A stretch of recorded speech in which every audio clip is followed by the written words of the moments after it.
उत्पादक शेतकऱ्यावर आज मोठं संकट आलेलं आहे आणि ते जे संकट आलेलं आहे ते नैसर्गिक संकट आलेलं आहे। वातावरणामध्ये झालेल्या बदलामुळेच संकट आलेलं आहे।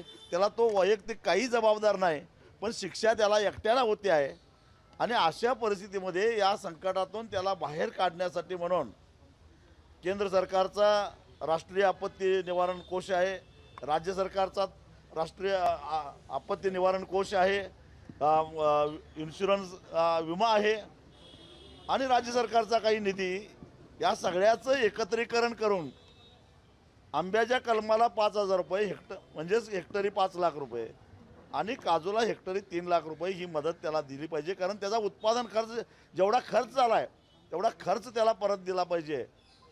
ही भूमिका घेऊन गेली 2.5 महिने आम्ही आंदोलन करत होतो। कोकणातला शेतकरी आंदोलन पहिल्यांदा 50 वर्षामध्ये कोकणातला शेतकरी रस्त्यावर उतरलेला होता। 4 तास पुणे मुंबई राष्ट्रीय महामार्ग रोखला, ओरस मुख्यालयावर मोठा मोर्चा निघाला, अनेक मेळावे झाले। या दरम्यान गेल्या 2.5 महिन्यामध्ये महाराष्ट्राचे मुख्यमंत्री देवेंद्र फडणवीस जवळपास 4-5 वेळा कोकणामध्ये येऊन गेले।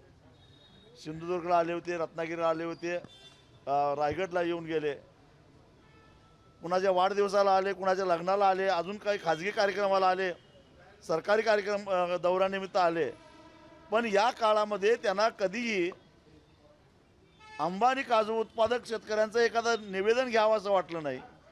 आम्ही 2.5 महिन्यापासून मुख्यमंत्र्यांना आपली कैफियत मांडण्यासाठी वेळ मागत होतो, वेळ द्यावाशी वाटली नाही त्यांना।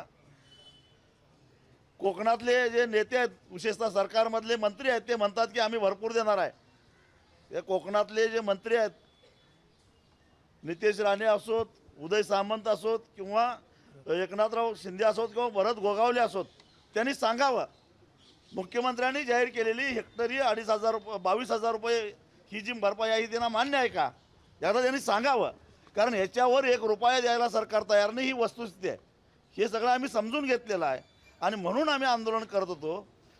हजारो कोटी रुपये NDRFमध्ये SDRFमध्ये पडून आहेत। पहिल्यांदा 50 वर्षामध्ये कोकणातला शेतकरी काहीतरी मागतोय आणि म्हणून तुम्हाला कोकणात यायला वेळ नाही। तुम्ही अनेक वेळा कोकणात येता, परंतु कोणा शेतकऱ्याच्या बांधावर जाऊन एखाद्या काजूचं झाड बघितलं नाही, आंब्याच्या कलमाला कधी भेट दिली नाही, कुठल्या कोकणातल्या शेतकऱ्याची कैफियत ऐकून घेतली नाही। म्हणून कोकणातला शेतकरी आज तुमच्याकडे आलेला होता आपली कैफियत घेऊन। त्याला ज्या पद्धतीनं वागणूक या सरकारनं दिली आहे ते त्यांना महागात पडेल, त्याच्या प्रतिक्रिया उमटल्याशिवाय राहणार नाहीत। हे आम्ही का हत्यार टाकलेलं नाही आहे। छत्रपती शिवाजी महाराजांनी आम्हाला शिकवलेलं आहे, जेव्हा दुसऱ्याच्या दारामध्ये लढाई असते त्यावेळी थोडीशी संयमानं घ्यायची असते आणि जिंकायचं असतं तर खानाला जसं जावळीच्या खोऱ्यात बोलवून घेतलं तसं आपल्या अंगणामध्ये लढाई करायची आणि शत्रूला जेरबंद करायचं, हे आम्हाला शिकवलेलं आहे। त्या पद्धतीनं मुख्यमंत्री महोदय, तुम्ही हे जे काही केलं आहे तुमच्या गृह खात्यामार्फत, हे तुम्हाला जड जाईल एवढंच मी या निमित्तानं सांगतो।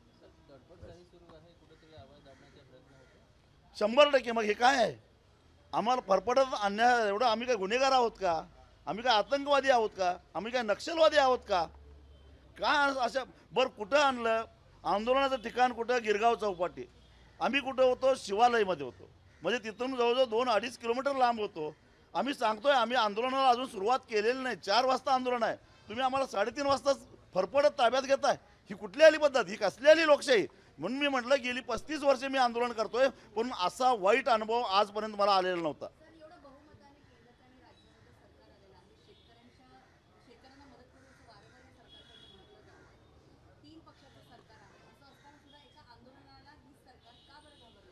त्याचं कारण हे सरकार जनतेला घाबरतं, शेतकऱ्यांना घाबरतं, हे त्याचं उत्तर आहे।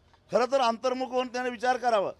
कोकणातला शेतकरी वेंगुर्ल्यातनं मुंबईला यायला जवळजवळ 14 तास लागतात। पहाटे उठून जो शेतकरी आलेला होता आणि हे आंदोलन अचानक झालेलं नव्हतं, 15 दिवस आधी आम्ही जाहीर केलेलं होतं। खरं तर आज मुख्यमंत्र्यांनी दौरा रद्द करून माझा कोकणातला शेतकरी मुंबईत आलाय, का आलाय, त्याचं म्हणणं काय आहे हे ऐकून घेण्यासाठी